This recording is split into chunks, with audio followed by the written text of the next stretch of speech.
Bilang isang ama ay naghihiling Bilang isang ama ay hiling ni Dennis Padilla na makita niyang muli at mayakap ang kanyang mga anak na sina Julia Barreto, Claudia Barreto at pati na rin si Leon Barreto.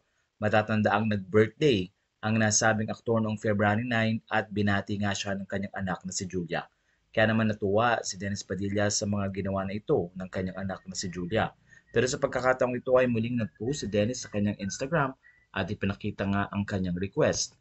Ayon kay Dennis, narito ang naging mensahe ni Dennis Padilla para sa kaniyang mga anak. Kahit wala akong sabihin, kahit wala akong marinig, basta mayakap ko lang sila sana. Kaya naman hiling ni Dennis Padilla na muli niyang makasama ang mga anak at sa mga pagkakataong ito ay namimiss nga niya ito. Matatandaang sa kwento ni Dennis Padilla ay halos 2 taon na niyang hindi nakikita ang mga anak na sina Julia at namimiss na nga niya na makaharap ito. Ang wish ni Dennis ay magkaroon sila ng dinner at doon nga ay makapag-bonding. Matatandaang napakaraming issue ang kinahanap ni Dennis pati na rin si Julia Barreto dahil hindi na nga ginagamit ng kanyang mga anak ang kanilang apelido at parang itinakwil nga siya.